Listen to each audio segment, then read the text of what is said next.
and welcome to another episode of A Matter of Fact, a weekly podcast that, much like Parliament, meets with the intention of discussing important matters, but ends up descending into name-calling, muttering and graphic smut. With me this week I have Kathleen Squire. Hi. Phil Jordan. Big up yourself. And Laura Stevens. Hello there. And I'm your host, Kirby Rawston. The game is simple. Each week there is a different topic consisting of 5 rounds. We've spent the week researching and have brought our favourite facts to the table to tell the others. Whoever has the most popular fact wins the point, and whoever gets the best out of 5 is the overall winner. For this episode, the topic is Victorians, pertaining to anything that takes place in the era that Queen Victoria was alive, primarily involved with Britain during the time of her reign. So, round 1 is food and drink, and first up we have Laura. Okay, well, I'm going to go with feeding babies opiates to be able to go back to work. So, drug abuse was widespread through Victorian babes. A day's feed would often be accompanied by doses of medicine, and while rural babies, far from pharmacies, were much less likely to become users, in towns and cities where supply was much better, larger numbers of newborns and toddlers were fed copious amounts of drugs purchased by their loving parents. Gripe waters for babies with colic and stomach ailments, as well as other soothing syrups, were the most popular method of drug taking for the very young. Although preparations to assist with teething also existed, overuse often left infants drowsy and addicted. In a report to the Factory Commission in 1834, Dr. Baker reported mothers feeding opiates to their babies, such as Godfrey's cordial, a well-respected medicine of long standing based on pure opium. The bottles could easily contain between half a grain to 4 grains of opium, roulette in doses. It would settle towards the bottom of the bottle, making the last few doses sometimes lethally stronger, as well as doses of straight laudanum, a potent mixture of alcohol and morphine, also that infants would sleep through the workday. So was it intentional, or was it just they thought they were giving them tonics and... No, they were marketed as actual baby soothers and things basically to shut your baby up and keep it quiet so you could go back to work and sort of just carry on. Colloquially known as the off button. No, I was going to say, yeah, now replaced by TV and video games and stuff. The whole period is rife with using drugs and stuff. Yeah, it was the Great Binge, wasn't it? Yeah, it was only sort of early... It was a great binge. It was only in the 1900s, early then, when they actually came up with laws to stop you putting poisonous shit into foods and stuff. And, you know, I mean... Yeah, but the whole... I can understand that for, like, adults and stuff, but sort of going, yeah, pure opium, go. Well, I don't know. Kids smoked. They had all this stuff. Yeah, it was kind of. There wasn't a big differentiator between grown up and because you died quite young anyway. Yeah, I was going to say you're like dead by 25. You've got to get all your drug use in the early years. I mean, kids are always addicted to something. I mean, just look at Pokemon Go now. I do look at it. I look at it far too much. Kids at home. She's actually looking at her phone right now. Yeah, but part of the reason why infancy death was so high is because they were so strung out on opiates and things. They wouldn't feed properly and therefore starved themselves because of the so-called medicine that their parents were feeding them. If it wasn't for all of that, they might have lived just a bit longer. Or you get them some good downers so that they can finish their high off in the morning and then they're up and about. It's fine. Yeah, but it would be a long time before ambient trance would be invented, and so the kind of accompaniment to that wasn't going to be around. I feel like it might have been more frustrating than a help. I have it in my notes. They invented glow sticks roughly around that period. And then drank them. Well, actually, yeah, that makes sense. Yeah, yeah, you would. Actually, no, that doesn't make sense at all. Right, so you give your kids drugs. Mm-hmm. Okay, so you give them medicine. Well, it's not the age of information. I'm not saying you're sorting out a syringe and pumping them through heroin there and then. You're essentially they are giving kids drugs, but imagine it's the poorer ages. There was a lot of people back then, and people were very poor. So you give these tonics or drugs to the kids. The kids get munchies. They need more food. You actually end up spending out more and more trying to keep your kids happy when they're going through cravings. That would only really work if you were using things like cannabis, which was rightfully used in the era. Yeah. But if we're talking opiates, morphine, etc., then that really suppresses your eating habits and basically makes you stop wanting to eat. Drowsy, I see what you're saying. I made a poor choice of joke then. Sorry. Oh. Okay. I'm going to draw another penis on my notes. You have drawn a penis. Oh, there are 2 penises. Don't do drugs, kids. No. Anyway, Kath, you're up next. So, my fact is about my favourite thing, gin. So, although previously thought of as a drink of the poor, during the mid-19th century, gin's reputation completely changed when London dry gin began to replace the cheap, harsh, Old Tom-style gin previously available. The British military became a hotbed of gin consumption, and probably just consumption as well, to be fair. inventing hundreds of cocktails and considering their mastery an important part of a young officer's training. In fact, gin and tonic was created as a way for Englishmen in tropical colonies to take their daily dose of quinine, a very bitter medicine used to ward off malaria. Modern tonic water still contains quinine, although as a flavouring rather than medicine. Interesting. Yeah. The only other reference I have to quinine, if I'm saying this wrong, is it was a reference in a Sharp episode. Remember Sharp? Yeah, I remember. Oh, a bit of good old Seam Bean. Big man. One of the few things he didn't die in. Do you know what his fans are called? No. Beanstalkers. Oh, that's amazing! Best thing ever! How good is that? Oh. If you had fans, what would you call them? What would be your, cumberbitches? I don't know, kind of curbsters. It's what I Oh, no, I think curbsters is good for you. No, it just makes them sound like they're all drunk and sitting on the curb. Curbsides. Curb crawlers. Yes, curb crawlers. Makes them sound creepy as well. Thank you. No, that's what I wanted. I wanted something a bit more than just stirs. So gin, yes, that was a good fact. I liked your fact. There was a cool one I know about submariners. It's not Victorians, but it's to do with alcohol. And it's that, obviously, on wartime, World War II, I think it was World War One, the submariners, they used to have torpedoes that were powered by this heavily alcoholic, basically pure alcohol. And the Navy kept trying to find ways to get them to stop drinking it. Because obviously you just water it down with juice or whatever, and that would be a nice cocktail. Because it was, just torpedo fuel. It was basically kept out of the torpedo. And they kept adding these things. And the first one they added made people go blind. And they drank it anyway. And the people were going blind and I haven't drunk this torpedo. Submariners are mental anyway, so I can understand them drinking it. Yeah. Because you can't wash on a submarine, and a lot of submariners will come up after, however long they've been under and say that the world smells wrong because they're all in there on their boat, not washing, smelling, and it's terrifying work. You'd never catch me down there, but...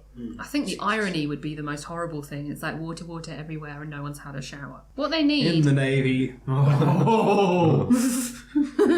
What they need is baby wipes, like a festival. No, alcoholic soap serves both purposes. I was going to say. Like hand sanitizer. Yeah. Yeah, pure ale. Drink it. Yeah, don't. That's what most of the people lining up for methadone are taking. Next up is Bill. Cool. Okay, so for mine, I'm just going to dig straight in. So the Victorian era is said to be the beginning of true consumerism as we know it today. The Georgian period has been described by historians as the age of manufacturers. With a massive increase in transport and manufacturing technologies, the people of Victorian age were presented with an abundance of goods, and shopping became a cultural activity more than an essential one. As a result, one of the main food types to come to the forefront was sweets and confectionery. Sweets appealed to all classes as they were affordable, indulgence, and sugar from the West Indies became more readily available. So I wanted to go through and list some of the sweets sold at the time, some you might recognise. So things like hard candies became very popular, sticks of seaside rock also appeared during this era, chewing gum, mainly made from wax and natural products, marshmallow and toffee, jelly babies were invented in 1864, Kendal mint cake, which I have a particular hankering for. Oh, yeah. Love Kendal mint cake. Budge, 1880s. Peanut brittle, wine gums, candy floss, and licorice all sorts. You'd think they would have gone for gin gums, considering how into gin they were. Apparently they are really into gin. I've just learnt this recently. Yeah. Did you? Where did you learn? That sounds like Some a parental crazy bit of source. gin. Really good fact. Thanks. But also, the first chocolate bars appeared in the era. Curly whirly. Not like straight off like Curly Whirlies. You'd have to work up to that. There's some R&D involved before you get to Curly So like Whirly. a clump. It was just like Cadbury clump. Oh, Yeah. that sounds... Oh, A Cadbury's clump, it sounds like a euphemism, doesn't it? Oh. went down the alley, got me a Cadbury Got clump, me a Cadbury's clump. have a banana. So yeah, but up until that point, chocolate was drunk. It wasn't actually as a solid syrup. No, steady, no, it's steady, fine. steady. Go home, It's fine. chocolate. Steady. You've had enough. Drunk and not eaten. Okay, and to finish off, guys, I found a list of sweet names that thankfully over time has phased out. I don't know what sweets they described, but I think we would agree it's something most likely best to the imagination, and I do apologise for some of these. Moonstone assorted, Town Hall gums, Little Yorkshire girls, Cocoa Scotch cubes, Alabama coons, seriously, Berlin mixture, and all of these were a penny for 2 ounces. Japanese screws, Dr. Jim's rifles, Spanish juice. Is that juice or Jews? Juice. They're not all racist, only one of them. Okay, and the favourite of the author of the website I found these on was Motto Nuts. These were hazelnuts with the ends sawed off. The kernel was replaced by a tiny scroll of paper printed with a motto. The space was filled with hundreds of thousands, and the whole sealed with nut paste, which set hard. So they were basically like fortune cookies, cracker. And then they eventually got lazy and started making love hearts. I was thinking more sort of like the forerunner of Kinder Surprise, but with like a really nut. I mean, what mottos would you put? Something along the lines of, oh look, you're not. Don't dead give yet. your baby opiums. Yeah, it was basically a choking hazard inside a slightly different choking hazard. But then I remember reading. There's some Bill Bryson book. I forget which one it is. I think it's Notes from a Big Country, where he was talking about when he was a kid, which was obviously like 50s, I think. He was talking about how his grandmother was still calling, when you get licorice jelly babies, they used to call them N-word babies, basically. Ooh. And she still did in the 50s. Northern babies, yeah. So it's still pretty horrendous back then. Well, you get stuff like that. I remember someone saying that their grandfather still referred to the cinema as the talkies. Because they obviously used to have the piano and all, what have you. So. Yeah. So sweets. Sweets. Yes. Sweets. And of course, you all know that sweets back in the day were for your sweet, sugar for your honey. Well, yeah, obviously. No, they contained horrible stuff. Oh, like cocaine and various different bits. Lead was a common one. They would put lead in sweets to make them weigh more, because of course it was all done by weight. Arsenic. Yes. Beetle blood. Well, that's cochineal. Cochineal, but that was coke, wasn't it? No, that's... it's still used in coke. It's still used in coke, but it was also used no longer anymore because they label it on all of their packaging now, but Smarties, red Smarties and pink Smarties. Also, bacon bits. When you get bacon bits in Smarties. No. You're selling this to Cap. Where are you buying these Smarties? Seriously, bacon Smarties. No. That's an idea. Your face. No, the crispy bacon bits they sometimes put on salads. Yeah. So they are acceptable. I've got to get this right. They are acceptable for vegetarians, but they're not acceptable for vegans because they use a derivative from beetles to colour them. It's not actually the beetle itself, so therefore it's okay for vegetarians. To eat bacon. No, bacon flavour. No, they're basically sodium. I thought you meant as in you're not allowed to call them bacon monosodium. bits. It's basically the shit you find on your sofa. And they just whack They're out. basically frazzles, basically, rather than the actual bacon bits that are actually bacon. Exactly. Yeah. They look like little scabs.